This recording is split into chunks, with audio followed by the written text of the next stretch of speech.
Burj Khalifa iyi niyo nyubako ya mbere ndende ku isi, dore ko ikubye Eiffel Tower inshuro zigera kuri 3 mu burebure.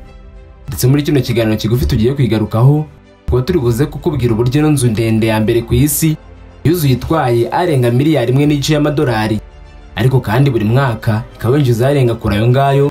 Aho turi bunaze kwibaza tuti iryo zina ryayo ryavuye he, ese ibintu bidasanzwe umuntu wese yakifuza kumenya kuri ino nzu ni ibihe. Muri Mutarama umwaka wa 2004 nibwo hatangiye kubakwa inyubako yari igiye guca agahigo ku isi, aho nyuma y'imyaka igera kuri 6 ino nyubako yaje kurangira. Hanyuma ihabwa izina rya Burj Khalifa maze ifungurwa ku mugaragaro muri Mutarama umwaka wa 2010. Mu kuyubaka dutangira ibitangaje wayimenyaho nuko bayubaka bifuzaga ko izaba isa n'ururabyo rwitwa Hymenocallis flower cyangwa se abandi bakunze kwitwa spiderling. Uru rurabyo abakunzi b'indabyo bavuga yuko ari ururabyo rwihariye kandi rugaragara neza ku buryo umuntu wese urubonye arukunda nubwo batabyitayeho. Bityo rero mu kurushyira ku nyubako bikaba byaratumye benshi bayikunda, buryo umuntu akunda uburyo n'inyubako igaragara atari n'ibintu yitayeho cyane. Ino nzu ya mbere ndende ku isi nubwo benshi tuyita Burj Khalifa, ariko hari n'abayita Khalifa Tower, abandi bakayita Burj Dubai ndetse n'andi mazina atandukanye. Umugambi bukometanyije bw'Abarabu UAE Dubai mu gace rurangiranwa na Dubai n'ubundi. Ino nzu ikaba yarahinduriwe izina mu rwego rw'icyubahiro mu muyobozi wa Abu Dhabi akaba na perezida wa UAE.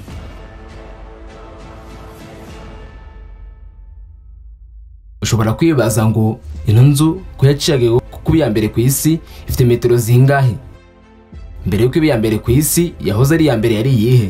Burj Khalifa uburebure bwa metero 828, aho kuva yakuzura umwaka wa 2009 yahise ica agahigo kujya ku mwanya wa mbere ku isi mu nyubako zose ndende zihagaragara. Yaciye agahigo kitwa Taipei 101, inzu yo mu gihugu cya Taiwan. Ifite kano gahigo mu myaka yari yarabanje. Burj Khalifa mu kubakwa intego yabo ya mbere byari ugutuma no mujyi ukomeza kujya ugaruka byisumbuye uko byari biri, kandi ugakurura ba mukerarugendo ku isi. Ba mukerarugendo benshi kuko baraje nkuko twabikubwiye, amafaranga yubatse ino nzu agenda yinjizwa buri mwaka. Ibintu byatumye bayubatse ndetse n'icyo bari bagamije babasha kukigeraho, ngo bagize ku nsinzi yabo. Wakwibaza ngo ni bande batanze igishushanyo cy'umumbonera cy'ino nzu? Kuko twabibonye abatanze igishushanyo mbonera cy'ino nzu bifuza ko izafite umwimerere udasanzwe ndetse ikagaragara mu buryo butandukanye n'ubw'izindi. Bifashishije ururabyo batanga igishushanyo mbonera cy'ino nzu. Ababikoze harimo uwitwa Adrian Smith, yego Willis Tower yakozeho, n'umuturirwa karundura muri Leta Zunze Ubumwe za Amerika One World Trade Center muri Amerika. Nyuma yo kugendera kuri ururabyo bakaba baranagendeye ku musigiti w'agatangaza witwa Sabala, hanyuma baza kongeraho inyuguti ya kabishyirwa mu hoteli y'agatangaza. Ni bihe bindi bintu bidasanzwe bakifuza kumenya kuri ino nzu?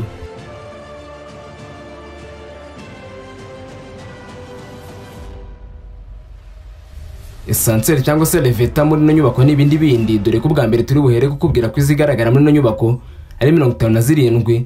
Zimwe muri izo elevator zikaba zishobora kugutwara ku muvuduko uri hejuru cyane, dore ko hari twara muri metero 10 kandi ikabikora mu isegonda rimwe.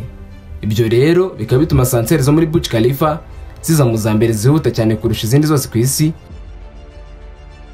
Kandi birumvikana ukabona hasanga n'ama escalier hirya no hino muri ino nyubako ndetse n'ibindi byose bigaragara inyubako zigezweho kandi zateye imbere muri Burj Khalifa. Iyo uhari witegeye umujyi wose wa Dubai ndetse bitewe na floor uhagazemo umeze nk'umuntu urimo gutembera mu kirere kandi uhagaze, dore ko witegeye umujyi wose wa Dubai imbere yawe. Abenshi binjiye muri ino nzu bakaba bitwaza utwuma tw'imbonera kure cyangwa se jomeri kugira ngo abashe kureba imbere yabo barebe hirya no hino, ibyo bita gutembera bahagaze.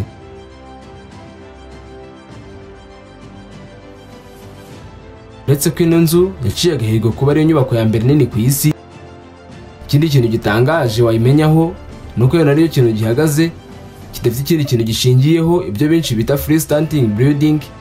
Aho ino nzu ariyo nyine yaciye agahigo kuba iya mbere ndende ku isi ihagaze ku kintu, ariko kandi idafite ibintu ku ruhande bishobora kuba biyifashe. Hasi hayo cyangwa se kuri floor yo hasi niho hantu hambere hakorerwa ibintu byinshi ugereranyije no hasi y'indi nyubako ku zindi nyubako zose ziri ku isi. Ibyo ngibyo rero bikaba bikoreka uburyo hano hantu bahora ba mukerarugendo, hagahora n'abantu baba bifuza kureba ino nzu, kuyifotorezaho cyangwa se kuhafatira ibihe bitazigera byibagirana mu mateka yabo.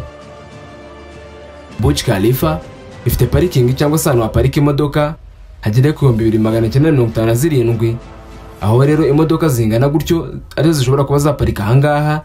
Ni inyubako ifite amahoteli menshi agera kuri 308, ikagira apartment abantu bashobora guturamo zigera kuri 900, hanyuma ikagira na floor zigera ku 163. Nkuko twamaze kubikubwira, kuri ino nyubako rero iyo zitwaye miliyari 1.5 y'amadolari, ndetse ikaba yinjiza arenze ayo buri mwaka. Uribaza ngo hoteli ihendutse kuba umuntu yayiraramo muri nyubako yaba arangahe? Kurara muri hoteli imwe mu zihendutse muri ino nyubako ijoro rimwe gusa na amadolari 600 mu cyumba cya make, aho ibindi byose ari ukuzamura. Hari n'igihe igiciro kizamuka gishobora no kugera ku madolari 800 gusa. Ngo niyo wavuga make cyane umuntu wese yifuza kuba yajya kwituramo cyangwa se kuba yayisura, ushobora kuba yakwitwaza cyane ko ibiciro bihindagurika buri munsi. Nimba wajyaga wumva Burj Khalifa cyangwa se nanone ukaba kugezana no butarozi inzu ya mbere ndende ihagaze ku isi, reka twizere yuko iby'ingenzi wifuzaga kuyimenyaho cyangwa se buri wese yakifuza kuyimenyaho muri aka kanya ubashije kubisobanukirwa. Ndakwibutsa gukora subscribe, share, like na comment. Tuzajya tubagize ibiganiro bitandukanye umunsi ku munsi. Yari RTC TV Rwa cyangwa se kwihangana Elisa Response. Mwibutse ukeneye kwamamaza cyangwa ukeneye ko twazagusura, wahamagara kuri 0798642677. Asigaye tumenyekanisha ibikorwa byawe mu kwamamaza, niho hantu hari urufunguzo rw'iterambere. Murakoze cyane.